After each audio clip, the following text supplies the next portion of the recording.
Hi, happy you're here. Get comfy and let's get started. Sit at My Grave, Season 2, Chapter 10. I want to know where you've been going, Riley demanded, folding her arms. Ardyn frowned. He had been trying to be more understanding with all of life's recent downfalls, especially feeling guilty for it, but he didn't like his mother confronting him like this. He wasn't a child. He didn't feel like he should be getting scolded for being out. This is ridiculous, Ardyn muttered, putting his backpack down. What's ridiculous is you leaving and keeping secrets, Riley challenged back. She approached Ardyn, frowning with pained eyes.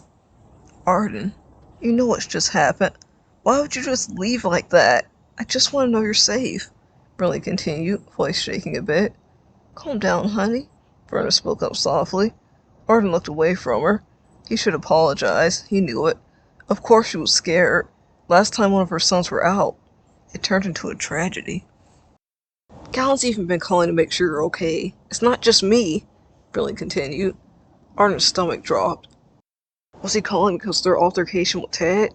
He told him not to mention it. And although Gallon was a loyal friend to him, he wasn't a liar. And if he truly thought Ardyn was in trouble, he would tell in order to get help. Ardyn was sure of it. If there's something going on, you can tell us, dear, Verna said softly. Everything's fine. I just lost track of time, Ardyn lied. He was causing trouble by not telling the truth, but he couldn't just come clean. They wouldn't even understand most of it. And telling them that he got into a fight would only make his mom more paranoid. Is it about Reed? I know you have to be missing your big brother. I saw you tried to help out in the garden just like him, Verna said with a bittersweet tone. Riley's somewhat panicked expression softened. I'm doing it again. Ardyn, you can talk to me about it. Just because I'm upset doesn't mean you have to keep how you feel to yourself. I can help you out, Riley said, gently with a sigh. Ardyn wanted to get out of there. He could feel an uncomfortable warmth rising in his body. He just wanted to leave and be alone. He didn't have time for this. Talking about it won't bring Reed back, Ardyn muttered bitterly. However, Riley didn't hear him, and just went in for a hug, squeezing him tightly. Get through this as a family, okay? Riley assured him. Ardyn just groaned in response. He froze as soon as the sound left his mouth. He wasn't able to hold it back. Riley, although trying not to be rough, was digging to the sore areas of his body. Ardyn, are you okay? Riley asked, moving back, frowning. Verna also stood up, looking puzzled. Did you hurt yourself in the garden, dear? She asked in concern. Can you two stop asking me so many questions? I said I'm fine, Ardyn quickly said as he tried to walk away, but Riley stopped him again. Please, honey, just let me help, she pleaded. Ardyn wasn't the only one feeling guilty in that house, and whether it was to try and alleviate the pain of her own wrongdoings, or generally wanting to be there for her remaining child, was anyone's guess, but Ardyn did feel a little sympathy for her. Against his better judgment, Ardyn took a step back and carefully lifted his shirt a bit to reveal the bruises. Maybe it was a stupid decision, but hiding stuff online was weighing on his mother anyway. And he told himself he'd try to make things better. He didn't see the point in her knowing. She couldn't fix it. It was over now. But for her, knowing close aspects of his life must have meant something.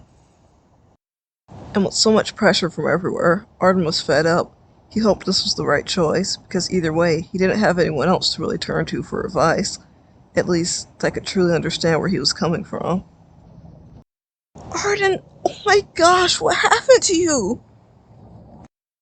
Riley questioned, her eyes widened as she grabbed his torso. Oh my goodness, Verna gasped in shock. How in the world did you get hurt like this? Did someone do this to you? Verna questioned, her voice not sounding nearly as panicked and mad as Riley. A fight? Riley repeated. Just hearing that option freaked her out.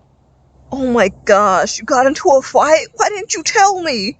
Riley questioned, settling on that to be the cause. It doesn't matter, Ardyn muttered, putting his shirt back down. It doesn't matter? Are you kidding me? Riley asked, still very upset. Oh, goodness gracious. This family could use some blessings, Verna said to herself, shaking her head. Getting into fights, just like your brother, Riley continued to speak, moving around from the room, grabbing a pack of frozen veggies for Ardyn's bruises. Hey, did you win? Vernon whispered to Ardyn. He made a face at her before yanking the frozen veggies from his mom. No, Ardyn replied sourly. Mother! Riley said in a shocked, scolding tone. See, it's not just like his brother, Vernon tried to joke, but Ardyn's exasperated expression and Riley's one of angry concern made Vernon step back some, feeling sheepish. Just forget about all of it, okay? It happened. It's over now, Ardyn said, pushing past them. The conversation as a whole was irritating. Talking about it wouldn't make his bruises hurt any less, and his headache just made it worse. Ardyn made it clear he didn't want to talk any more on the subject, and after convincing his mother with a lie that this was a one-time thing and he willingly participated in it, he was finally allowed to be alone, had a rushed dinner, and laid down to fall asleep. Now alone, staring up at the ceiling, Ardyn's mind started to drift once again. Without the warmth and chatter of his relatives, all he could hear was the harsh click of a clock in the room. The living room where he slept seemed so quiet and cold. Ardyn missed his room and the comfort their old house used to bring him. There was a lot of things in his life he missed, a lot of which he tried to block out. Gingerly, Ardyn sat up, the couch creaking along with his movements. He hung his head down, clutching it. He couldn't sleep again. Everything felt hazy. I wish this was over, Ardyn thought to himself. He hated his brain for thinking of everything that was going wrong. He just wanted it fixed, for everything to go back to his normal. As he sat there in the dark trying to keep his mind from racing, chills suddenly struck up his spine, causing his body to shudder.